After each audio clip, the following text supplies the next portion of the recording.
We live.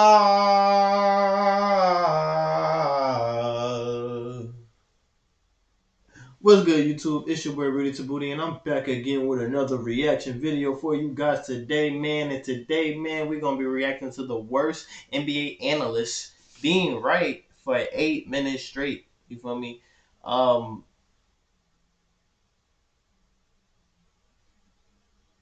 First things first. You feel me? Growing up, I'm like a super big sports fan. You get me? So like I always wanted to be a sports analyst when I was younger. Like that was like my dream job when I was like 8 to like I want to say like 17, 18. But the older I got, the more I just kind of despised the job because I'm like literally your job is to kind of like hate on people and they pay you to hate on people and say a lot of dumb things. Excuse me, like this dude Ryan Hollins, Skip Bayless, and Paul Pierce do. You feel me? They just say a lot of dumb shit all the time. I mean, you could try to be right a couple times, but even like Stephen A. Smith too, like he says a lot of dumb shit too. You feel me? You get paid to hate on people. The more outlandish things you say, the more money you get. So I'm actually really interested to see what things they were actually right about. You get me? Because I know it doesn't come often. But before we get this video started, make sure you like the video, subscribe, comment down below, and share with your friends. But you already know me. No more long talk. Let's get right into this goddamn video. Let's go. Let's do it. Hey, well, guess what? The Suns, listen now. The Suns are gonna pass on Luka Doncic. Doncic, Doncic, Doncic. When I played in the Spanish league, Mm-hmm. this kid was about 16 or 17 years old at the time, balling out for Real Madrid. And for those who don't know, if this is baseball, he's playing for the Yankees at 16 years old. Wait. If this is soccer, he's Cristiano Ronaldo with Real Madrid. Exactly. So That's a really good comparison, though. watch him. He's 6'8", 6'9". He can shoot the ball. He's a guy out of this entire draft that understands angles, and he's a guy also that can play the point guard position in a positionless basketball game and play on the ball, off the ball. You can put this guy anywhere on the floor. He's going to be successful. I love him. He won everything possible with Real Madrid. I'm gonna be honest with y'all, man. Like when Luca first came out, I didn't even think he was gonna be good. Like I really didn't do that much work and like really studying the draft because I was so focused on who the Cavs were gonna take. We took Sexton that year, so I was like, okay, cool. But I really didn't even know Luca was gonna be Luca Doncic, bro. Like I was like, he a European dude. I was just so used to people coming from Europe being ass, and the only people who really kind of like bypassed that at the time were like Giannis, and Porzingis. You feel me? That's just like currently. Of course, you got your Europeans throughout NBA history, but now it's just been a boom. Like if you get a guy from Europe, like 9 times out of 10, they're actually gonna be like a really good player. Before it was like, yo, 7 times out of 10, the guy was gonna be a bust. So even though they was telling me all these things like he's 16, 17 MVP for Real Madrid and all that, I was just like, I don't see it. And then I think the first game I actually really looked at Luca like Luca was when he scored, I think the last 10 points against the Rockets, and they were just like all step backs in your mouth. Luca, don't you? Like I was like, oh shit, this nigga nice. And now he putting up LeBron numbers. It's just like, bro, I don't. This is crazy, bro. I'm not gonna hold you. It's just really crazy. Yeah, Luca is really that dude, and I think he gonna win MVP this year. Top 5 player in the NBA. If he's not officially right now, by the end of the season, he will be, because he just does everything. But yeah, let's continue. Today, I love you. You know your stuff. You put it out there, but are you kidding me to tell me that Luka should have been number one? I've been screaming Shoulda. from the mountaintops. This kid should have been drafted number one. I played in the Spanish league the same time Luka was there. The one thing I know about that league, it's very skill-based. There's no weaknesses in this kid's game. He's been playing against... I will give him that, even though I'm about to make a parallel. Like I like soccer a lot too. In La Liga, it's not really about who's the fastest, who's the strongest. It's pure skill if you really think about it. Like you had go on FIFA and you'll see some of the best players, like midfielders with like 40, 50 overall speed, and their strength is like a 60 or a 70, but they're still at 88 just off of straight skill. So that does make sense to me. And now looking back on that, like I have to pay attention to that. So whenever we have another guy that's coming out of I don't know, EuroLeague where Real Madrid is in Spain, I have to pay attention. It's grown men. So as he gets to the NBA, that transition was going to be seamless. If you see the way that the NBA basketball is played today, it's very positionless. It's very guard-oriented. Those are the guys that go Up and down. Hear me. They win you championships. So Luka Doncic is a guy who's 6'8". He can play the point guard position. He can dribble, shoot, pass. If there's one knock you got to find, Shanae, it's athleticism. And I think you're right about that. Like, I concede when I thought something... I remember this one, though. I was like, you know what? He on to something. Team led by Kawhi Leonard, the best in the game and the best defensively. Siakam is an excellent defender, particularly on Giannis. Ibaka, Gasol, they have long, great defenders Max, on the team. I want you to understand why it's overrated. Right now, the counter to what Giannis does is play harder, push harder, push harder. That doesn't work in the playoffs. He's got to get a turn-away, a fadeaway jumper. He's got to get a hit, a step back. It doesn't work in the playoffs to the tune of he went 6 games in the conference finals. Giannis Who are you wait, comparing let me ask you this, Ryan. Don't call him the best James player on the Harden. planet then. James Harden. Where's James Harden been? Can't y'all see Molly talking? Oh yeah, I got a Sorry, real Molly. question for you because I know Chris Middleton's got his contract situation. Do you think they can win the East with Chris Middleton as his second best guy on that Bucks team? If he improves, and I don't want to say even a three-point shot, Yeah.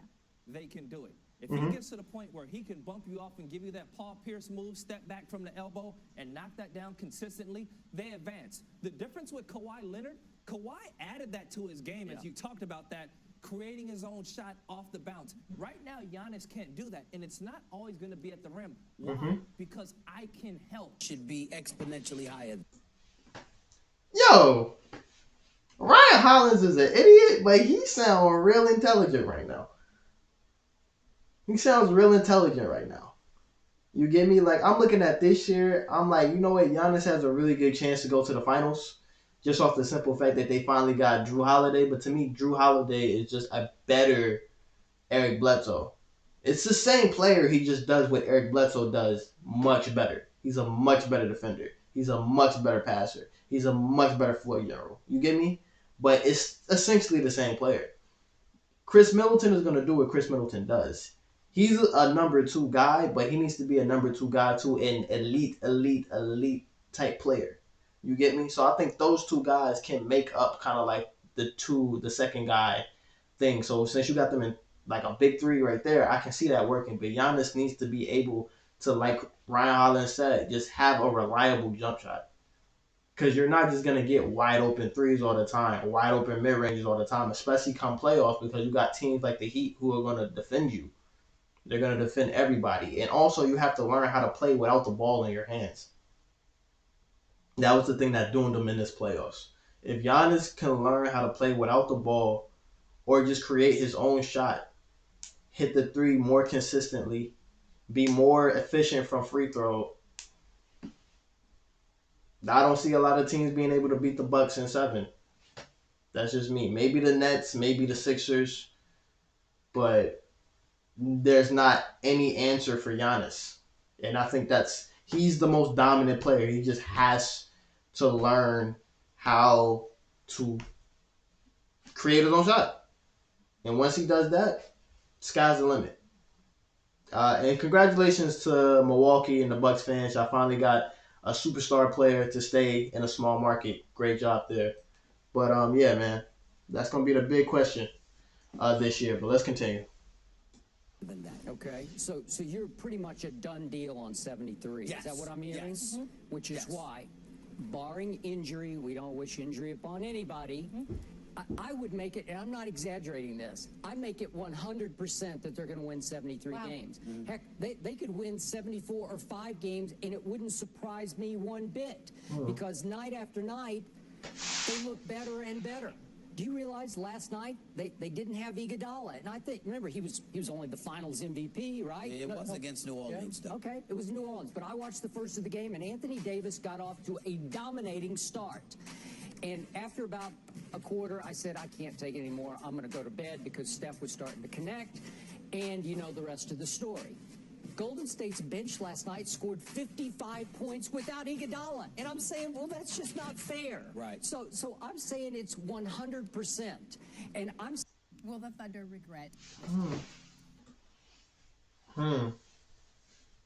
I hate Skip Bayless, by the way. I think he's a meat muncher. I think he's a glizzy gladiator, glizzy general, especially when it comes to LeBron or Dame Lillard or just any athlete he doesn't like.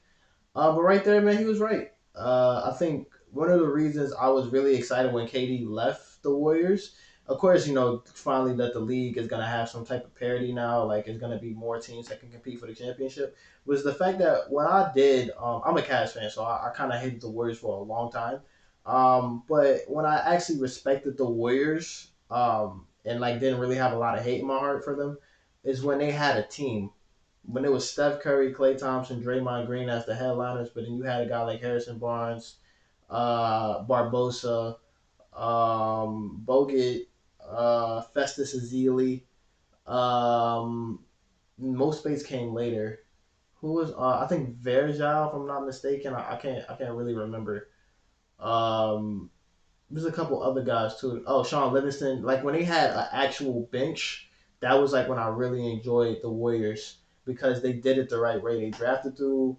Oh, Iguodala too. They drafted in the draft and they signed smart free agents to help the team. They got the right trade by trading Monte Ellis to get Bogut. So I really enjoyed that Warriors team the way they were assembled. Once they got KD, it was just kind of like, all right, come on, like. But yeah, Skip was right there, man. I didn't. I don't really remember if I thought they were going to win 73 games that year, but I mean they did it. So, but you know who got that ring though? All right, let's go.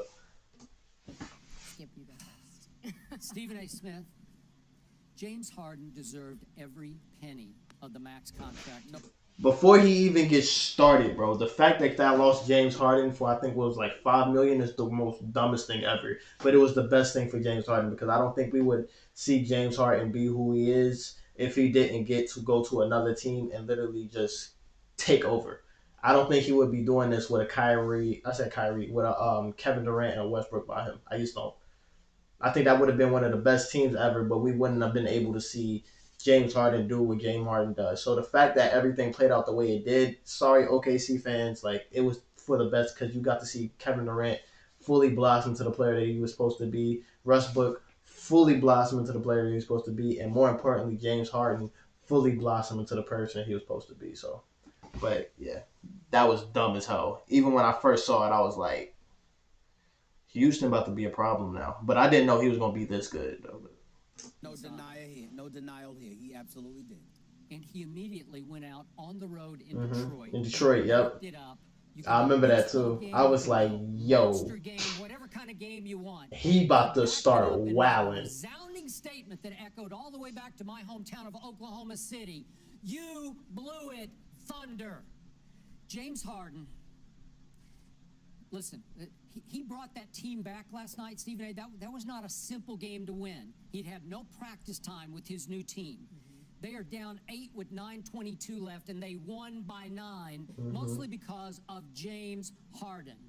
And I'm going to take one more step back from this. And the more I look at it, the more shocked I am that the Oklahoma City Thunder didn't at least play this out for the year, because clearly they took, you disagree with this, they took a big step back with an eye on the future at the expense of this year. I don't get it, because they could have played out this year, they could have done a sign and trade for James Harden, or, silly me, I thought about this, you could amnesty Perkins, and you could just flat out open your pocketbook and pay the luxury tax that it would cost to sign James Harden to a max. It was doable. I know some of those owners there, Stephen A., they have a whole lot of money, serious money. And it's almost like on principle they said, we're not going to pay that much luxury tax. Why not? There he is. You're not trying to win. 37. If you're not trying to pay some luxury tax, man, you're really not trying to win a championship. Come back win, and you don't have him. What are you doing, Oklahoma City? And what are you doing, Stephen A., picking Oklahoma City, even though they don't have James Harden anymore? I've been waiting for this, my friend. Who's winning this series? Yo. Oh my God, I wish I had video evidence, but I was telling everybody after before the series started, I was saying Raptors in 6, Raptors in 6, Raptors in 6, and after every game the Raptors won this series, I said Raptors in 6. I did posted it on my Instagram. So if you somebody who already on my Instagram or you know me from my Instagram and stuff like that, please just go in the comments and be like, yo, he's not lying, because I swear to God, this summer, bro, I did that for every single game. I said Raptors was winning in 6. I saw this shit coming a mile away. As Stephen A. would say, what is it you do, Stephen A? Austin Powers? Look, I'm assuming Kevin Durant's not playing. Yep. The fact is, when they signed Kevin Durant, it's an unfair advantage for the Warriors. With KD, you always pick him, right? I'm assuming KD's not playing. He ain't playing game 1, that's for sure.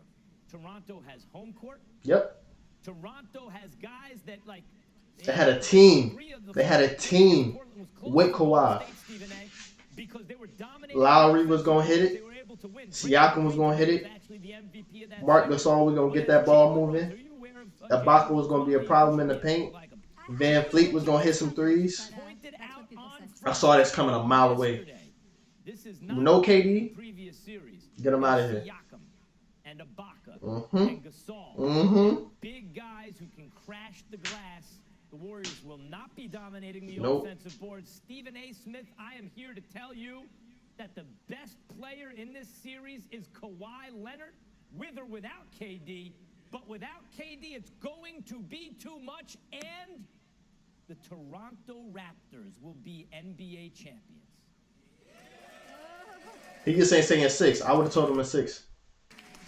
Toronto is going to get embarrassed 3 more times in this series, and it's going to be over. That's what it looked like last night. So you playing the Cavs sweep? Yeah, that's. I will admit. What year was this? Is this when we played them in the second round? I think so, because I see Kyrie right there.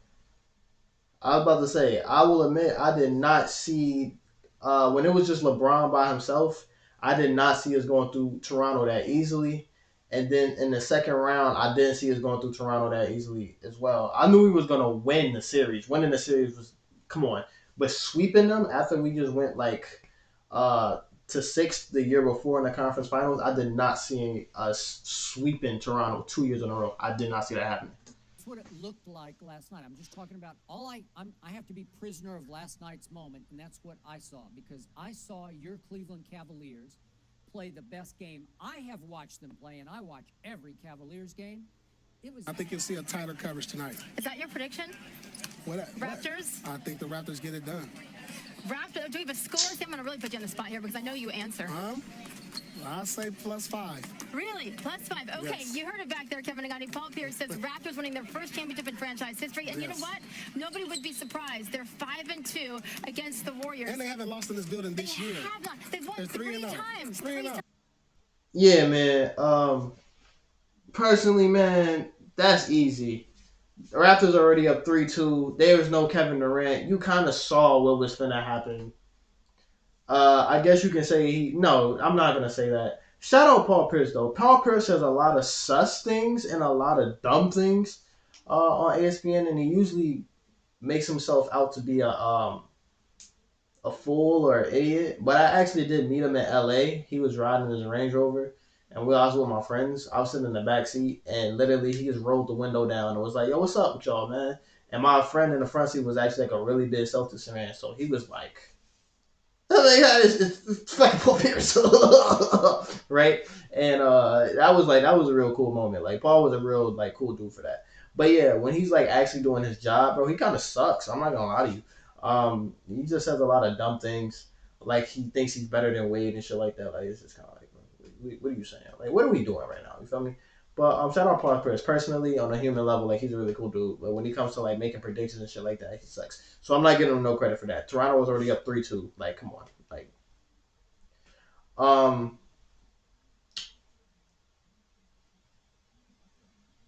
That's gonna do it for today's episode, guys. If you like the video, make sure you hit the like button, comment down below, subscribe if you haven't done so already, and share with your friends. But until next time, you already know what time it is. Peace.